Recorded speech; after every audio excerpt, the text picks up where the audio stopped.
Assalamualaikum Pak Pardi, bagaimana kabarnya?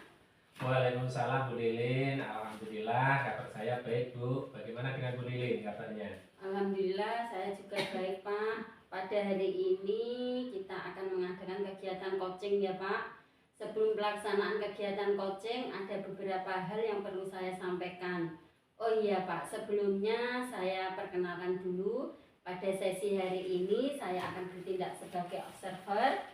Kemudian Pak Supardi akan bertindak sebagai coach dan Bu Eka akan bertindak sebagai coaching. Nah, sebelum acara kegiatan coaching ini kita mulai, ada beberapa pertanyaan yang ingin saya sampaikan kepada Pak Supardi berkenaan dengan kompetensi seorang coach.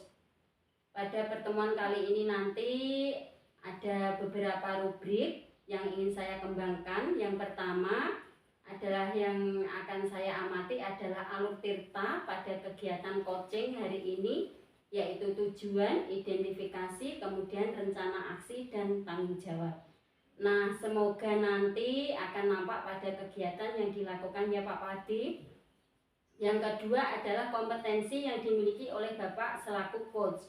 Itu adalah rubrik yang akan saya gunakan dalam pengamatan pada sesi kali ini. Kalau boleh tahu Pak Supardi, pada kesempatan kali ini kompetensi coaching apa yang ingin dikembangkan? Kompetensi yang ingin saya kembangkan yaitu yang pertama yaitu kehadiran penuh Bu. Yang kedua yaitu sebagai pendengar aktif. Yang ketiga itu mengajukan pertanyaan yang berbobot. Oh iya. Berarti ada 3 kompetensi coaching ya Pak Pardi yang akan dikembangkan. Dari ketiga kompetensi itu mana yang spesifik ingin diobservasi Pak Supardi?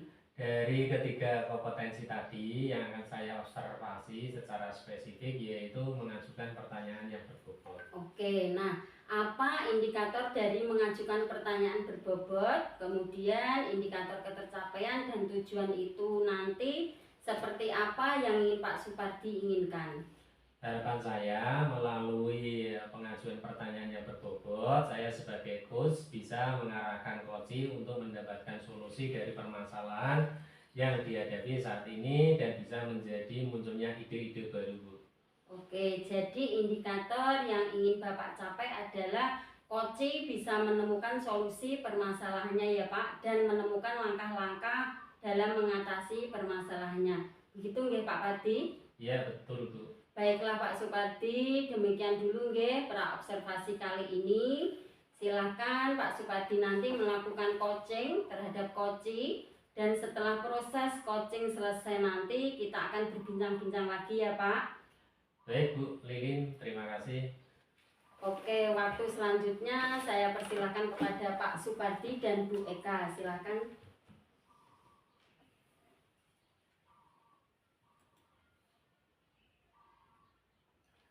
Assalamualaikum warahmatullahi wabarakatuh. Bagaimana kabarnya Bu Eka? Waalaikumsalam warahmatullahi wabarakatuh. Alhamdulillah kabar saya baik Pak, sehat. Bagaimana dengan Pak Supardi? Alhamdulillah saya juga baik Bu. Bagaimana Bu Eka? Ada yang perlu dibicarakan kepada saya? Beberapa hari ini Bu Eka kok minta untuk bertemu dengan saya. Apa kiranya ada hal yang ingin dibicarakan dengan saya? Iya Pak, begini, bulan kemarin itu saya baru saja disupervisi oleh kepala sekolah. Nah, dalam kegiatan supervisi, kepala sekolah itu memberikan masukan Pak terkait pembelajaran yang saya lakukan di kelas. Nah, memang akhir-akhir ini di kelas, saya merasa murid-murid saya itu kurang bersemangat dalam menerima pembelajaran. Nah, kemudian ada juga murid-murid yang tidak mengerjakan tugas-tugas yang diberikan Pak, terkesan malas-malas seperti itu loh Pak. Jadi Bu Eka di sini memiliki permasalahan di kelas di mana murid-murid Bu Eka itu kurang bersemangat dan malas-malas pada saat mengerjakan tugas. Begitu nggih Bu Eka?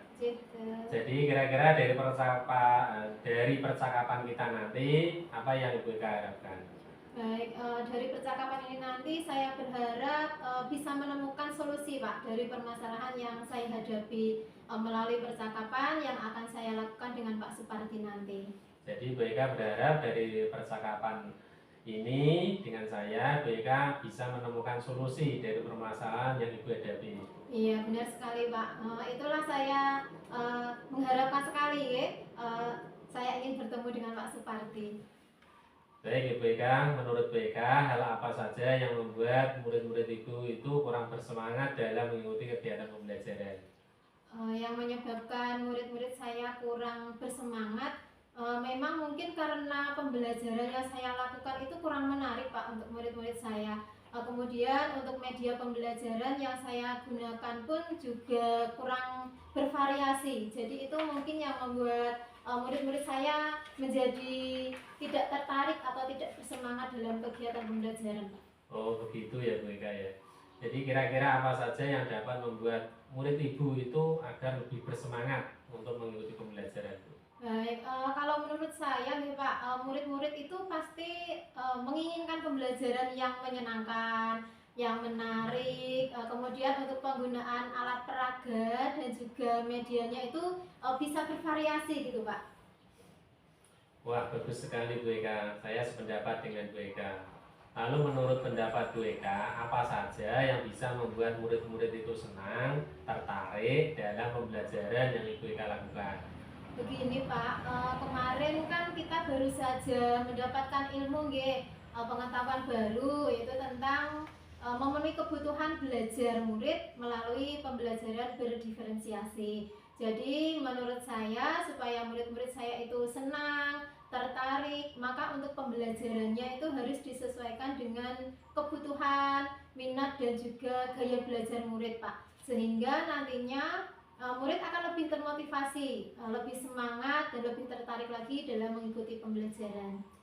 Baik Ibu Eka, terus lalu mengenai tugas-tugas yang diberikan kepada murid Bu, apakah penyebabnya sehingga anak-anak itu kok kurang bersemangat dalam mengerjakan tugas-tugas yang Ibu berikan? Ya mungkin karena tugas yang saya berikan terlalu banyak Pak. Kemudian saya juga belum memberikan sumber belajar yang beragam. Jadi mengakibatkan anak-anak itu terkesan malas-malasan atau enggan dalam mengerjakan tugas yang saya berikan. Oh, kalau boleh tahu sumber belajar apa saja yang Ibu Eka gunakan dalam pembelajaran di kelas selama ini? Untuk sumber belajar yang biasa saya gunakan itu buku teks, buku paket yang ada di perpustakaan saya Pak. Jadi menurut Bu Eka mungkin adakah sumber belajar yang bisa digunakan selain buku teks atau buku paket yang ada di perpustakaan? Untuk sumber belajar yang bisa digunakan selain buku teks dan buku paket, mungkin bisa menggunakan video, bisa dari YouTube, kemudian bisa juga dari media sosial yang lain, Pak. Nah, betul sekali Bu Eka. Kalau Bu Eka bisa menggunakan berbagai macam sumber belajar, pasti nantinya akan membuat murid-murid Bu Eka itu lebih semangat lagi dalam mengikuti kegiatan pembelajaran. Dan pastinya murid-murid Bu Eka itu juga akan lebih semangat dalam mengerjakan tugas yang diberikan. Jadi sekarang apa rencana Bu Eka untuk menyelesaikan masalah ini? Untuk rencana yang akan saya lakukan, saya akan merancang pembelajaran berdiferensiasi yang saya sesuaikan dengan kebutuhan, minat, dan juga gaya belajar masing-masing murid saya. Nah, dalam pembelajaran berdiferensiasi itu kan ada strateginya ya Pak, seperti diferensiasi konten, kemudian proses, dan juga produk. Kemudian saya juga tidak akan memberikan tugas yang terlalu banyak, supaya anak itu tidak terbebani dalam tugas-tugasnya. Dan untuk bentuk tugasnya pun nanti akan saya berikan kepada anak-anak sendiri sesuai dengan minat dan bakat murid-murid saya Pak. Wah bagus sekali rencana Bu Eka. Jadi mudah-mudahan berhasil Bu ya. Nah sekarang apa komitmen Bu Eka terhadap rencana Ibu itu? Baik, untuk komitmen saya itu untuk membuat rencana pembelajaran berdiferensiasi, kemudian yang menyenangkan, menggunakan berbagai sumber belajar. Untuk pemilihan sumber belajarnya nanti akan saya serahkan sendiri kepada murid-murid saya Pak, dengan harapan nantinya murid-murid saya itu akan lebih bersemangat dalam mengikuti kegiatan pembelajaran. Sip, bagus Bu Eka. Saya sangat mendukung. Mudah-mudahan semuanya berjalan lancar sesuai dengan harapannya Bu Eka. Terima kasih Pak Suparti atas waktunya untuk sharing. Terima kasih atas sarannya juga. Mudah-mudahan kita semua bisa menjadi guru yang selalu dirindukan oleh murid-murid kita ya Pak. Amin. Amin. Sama-sama Bu Eka. Bagaimana? Apa masih ada ganjalan? Alhamdulillah sudah tidak ada benjolan lagi Pak. Alhamdulillah sudah lega. Alhamdulillah, semoga dengan solusi yang Ibu temukan melalui perbincangan yang kita lakukan ini, Ibu bisa menyelesaikan permasalahan yang Ibu hadapi. Amin. Terima kasih banyak ya Pak Supardi. Sama-sama Bu Eka. Apakah masih ada yang ingin dibicarakan lagi? Saya rasa sudah cukup Pak. Terima kasih atas waktunya. Mungkin lain waktu nanti kita bisa melaksanakan coaching lagi ya Pak. Sama-sama Bu Eka, nanti kita jadwalkan lagi ya untuk pertemuan selanjutnya. Insya Allah siap.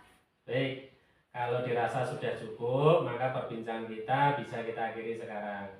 Terima kasih. Wassalamualaikum warahmatullahi wabarakatuh. Waalaikumsalam warahmatullahi wabarakatuh.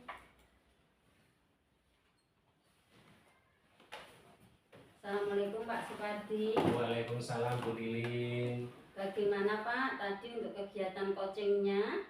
Alhamdulillah Bu Lilin, proses coaching yang saya lakukan dengan Bu Eka berjalan dengan lancar Bu. Terima kasih atas kegiatan coaching hari ini ya Pak.